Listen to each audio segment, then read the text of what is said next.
Yes, I'd like to again begin by echoing thanks to the RMT for the opportunity to speak today. And I want to say I think that this thanks is not just because of what the RMT's position on Palestine is. I think we need to also see that this, the solidarity that the RMT is showing is a perfect example of what internationalism actually means, of what real worker internationalism actually means. And it's a kind of internationalism that's been lost over the last couple of decades, through the experience of neoliberalism, the erosion of the ideas of worker solidarity. And I think one of the main things I want to try and argue tonight is that the kind of solidarity that we see from the RMT and the TUC and other unions all around the world is not just a question of charity or a question of morality, but it more importantly is a way of rediscovering this notion of solidarity. Okay, a solidarity that actually takes the slogan, the old slogan of an injury to one is an injury to all, very seriously. So I think that's a very important starting place for this talk. It's a rejection, I think, of the kind of narrow corporate unionism model that's been promoted over the last couple of neoliberal decades. In this talk, what I want to do is speak about the general situation of Palestinians and the situation of Palestinian workers in particular, and also talk a little bit about the BDS campaign and what it means for, I think, unions and the labour movement more generally. But the overarching question of all of this, and I think of all of the presentations that we're making, is to understand that the wars and occupations that we see in the Middle East are not separate from the conditions of workers here. Okay, these are integrally connected. The Middle East has long been a central component of the global economy. It holds, as everyone is aware, the most important supplies of oil, and control of these oil supplies has been central to the way that the US, Britain, and other Western powers have managed to maintain a dominance globally, become a dominant power globally. And it's for this reason that the United States, Britain, and other powers have spent so much time supporting dictators and oppressive regimes across the Middle East as a whole. Okay? We've seen this, there's a long history of this, support of people such as Mubarak and Ben Ali in Egypt and Tunisia, the support of the repressive regimes in the Gulf states. It's the reasons, a very important part of the reasons for the invasions of Iraq and Afghanistan, the attempts by the Western regimes to turn back the uprisings that we've seen since the beginning of the year in the Arab world in North Africa. And of course things like the continued sever, as Moshe mentioned, against countries like Iran as well. But even, as very important to understand as part of this, is that Israel is a very important part of this system of control that Western states have established in the Middle East over the last few decades. And I think this point gets lost a lot in our discussion of Palestine and of the Middle East more generally. But it's impossible to separate the dispossession and the repression, the ethnic cleansing that earlier speakers have spoken about of Palestinians from this question of how the Middle East is so central to Western powers on a global level. Okay, so again, the actions of unions such as RMT, it's not just a question of charity, it's a question also of anti-imperialism and anti-colonialism. It's a question of real worker-to-worker solidarity. So I think that's something we need to remember and emphasize as part of it when we're talking about solidarity by the labour movement. Okay, I want to turn briefly now to the conditions of the Palestinian people and of labour today and try to describe the current situation. The starting point, as our earlier speakers have pointed out, is certainly the ethnic cleansing of Palestine that took place in 1947 and 1948, in which around 3/4 of the Palestinian population were driven from their lands, leading to the current situation today where Palestinians are dispersed across and fragmented across the Middle East. So we have Palestinian refugees, one of the largest refugee populations in the world, distributed across the Middle East and elsewhere around the globe. We have Palestinians living in the West Bank and Gaza Strip, living in these scattered population centres that are divided from one another by settlements, from military checkpoints, from Israeli-only roads, and also, and very importantly, a group of Palestinians that often gets forgotten from the equation, Palestinian citizens of Israel itself. Okay, those Palestinians who remained in 1948 and gained Israeli citizenship. Each of these groups of Palestinians faces extremely harsh conditions across various degrees, but it constitutes this multi-tiered system of colonialism, of settlement, and of apartheid imposed on them by the Israeli state. The common link, the common part of this of Israeli strategy, I think, since the establishment of the state has been to fragment the Palestinian people. Okay? So when we're talking about Palestine, we're not just talking about the West Bank and Gaza Strip, we're talking about this process of fragmentation. But to turn to the situation of Palestinians in the West Bank and Gaza Strip, Moshe mentioned the impact of the Oslo Accords during the 1990s, in which the already harsh conditions of occupation have been transformed into a full system of discrimination and segregation. What we see, I think, emerging in the West Bank and Gaza Strip, and this has been for the last couple of decades, is a system akin to the Bantustans in South Africa. Okay? It's a system where Palestinian workers, the Palestinian population, have been placed in isolated population areas, governed by a system of permits or passes in order to move, very severe movement restrictions, fragmenting the territory of the West Bank and Gaza, both from one another but also internally, and when needed, implementing policies like closure to cut off these areas and preventing movement. So this has led to these disconnected Palestinian labour reserves with the characteristics, not absolutely the same, but very similar characteristics to the South African Bantustans. Of course, and this is something that people here I'm sure are familiar with, very integral part of this has been the wall that has been built around these isolated fragments of Palestinian territories. As a result of these conditions, economic life in the West Bank and Gaza has been devastated with massive rises in unemployment. Some areas, such as the town of Qalqilia, which is almost completely surrounded by the wall and has a gate that kind of lifts up and allowing people in and out depending on their permits on that particular day, has been the economic separated from the agricultural areas surrounding it. The Palestinian people as a whole in the territories have become extremely dependent upon external aid as well.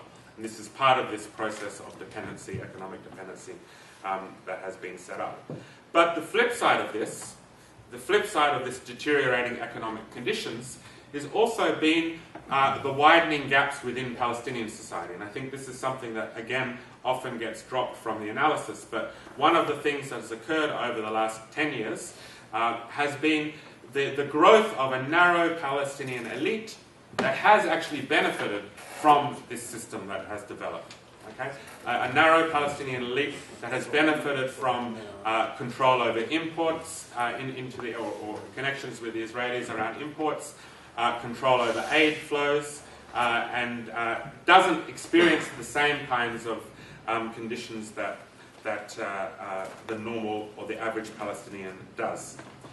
This situation of Bantustanization, the situation of widening gaps within the Palestinian areas, as Moshe pointed out, is a direct result of what is being miscalled, or the misnomer of the Oslo peace process. Okay? This is the result of this process of negotiations. And that's why it's very important, I think, to be suspicious of repeated calls for negotiations, because this is what it has led to.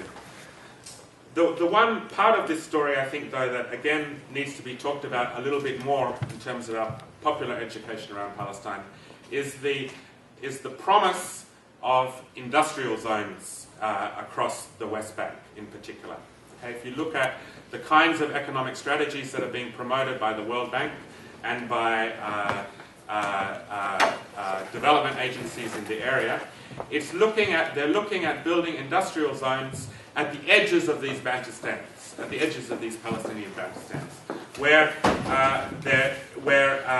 a cheap mobile labour force, okay, will work in these industrial zones in jobs that are highly vulnerable, okay, in conditions where labour laws have not been agreed upon. Labour laws workers will be without legal protection, and producing goods that are owned by both Israeli capital and elements of Palestinian and other Arab capital as well. Okay? These industrial zones are really being heralded as the economic model, if you like, for the Bantustans that have developed in the West Bank. There are predictions that by 2025, as many as 500,000 Palestinian workers could be employed in these kinds of industrial zones. Now, whether they come to fruition is yet to see, but there's certainly, these are being developed, and one of the chief promoters of this is Tony Blair. Okay, he's been one of the persons who have been promoting this as the economic strategy for the West Bank.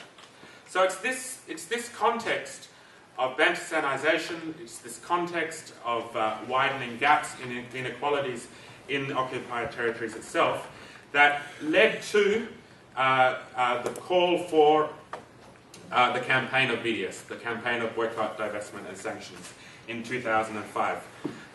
Other speakers have emphasized the importance of the BDS call, signed by over 170 Palestinian organizations, including all the main Palestinian trade union federations, women's, refugees, student organizations.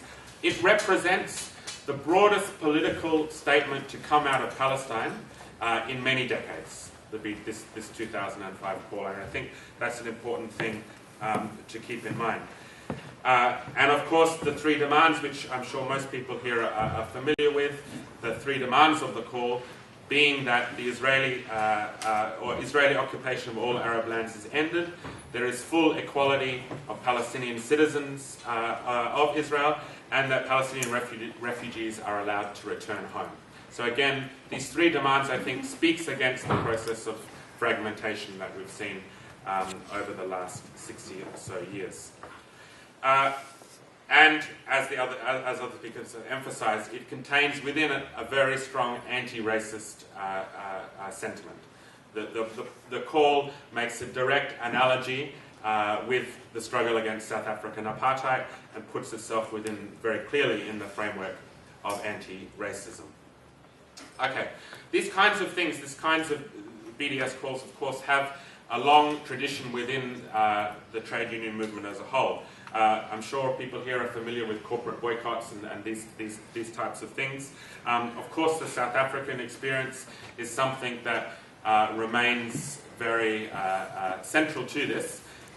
Coming from, I spent many years living in Canada, and one of the things that many Palestinian activists spoke about in Canada was the campaign of Canadian postal workers, for example, around delivering Israeli mail. Okay, was a big part of the South African apartheid during the time of South African apartheid. Canadian dock workers refusing to offload South African produce. These types of things, and we are seeing, I think, in the case of the BDS movement here, that these types of actions are being more and more talked about and more growing around the world. And just to list a few, the South African Congress of Trade Unions in 2011 was one of the earliest supporters of the BDS call, but in 2011 they called for a mandatory comprehensive arms embargo on the Israeli state, similar to the arms embargo that was called for by unions against apartheid South Africa. This, I think, is an important model for other unions to think about. The South African Municipal Workers Union have promoted Israeli apartheid-free zones, okay, in their municipalities. In Europe, the Irish Congress of Trade Unions have passed resolutions in 2007, and here in 2011 they talk very concretely, or passed a resolution to talk about researching links within their pension funds and looking at divestment of pension funds from Israel. The Norwegian Energy and IT Union, which represents around 30,000 workers, have also adopted the BDS call and the boycott call for the Histadrut.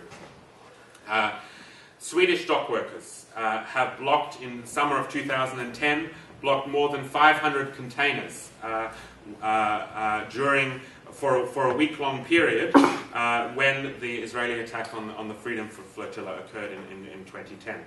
And likewise, in Oakland, California, dock workers refused to unload an Israeli cargo ship for a period of 24 hours. So these kinds of lessons learned from the South African apartheid experience, I think, are being relearned again here in this struggle. I want to finish this presentation just looking, I think, at what does this actually mean, I think, for the labour movement itself, and what is it? How does it impact the labour movement? And come back to the point that I made earlier, that the call for BDS is not just a question of charity; it's a question of real international solidarity. And I think one of the lessons that has been learned by labour movement activists over the last few years of trying to do this work is the necessity of going beyond just resolutions that are passed at congresses. Okay? The importance of actually doing rank and file education, taking these kinds of motions to the membership of the unions and talking about why should it be that a union here in Britain takes a position on a question in Palestine. Why? Okay, these types of questions are very important to the success of BDS resolutions, these types of rank and file education. Because what it does is it actually educates people, I think, again, in these lessons of what trade union solidarity really means. Okay? The idea of an injury to one is an injury to all. The other thing I think it does, and this is something I think is important for trade union movements here, is that it helps to open up democratic spaces within unions themselves. Okay? It helps by creating these kinds of spaces where you can have rank and file discussion, debate, education around motions such as this. It teaches a new kind of social unionism. Okay? Not this corporate model, corporate-led unionism that has been so prevalent over the last few years.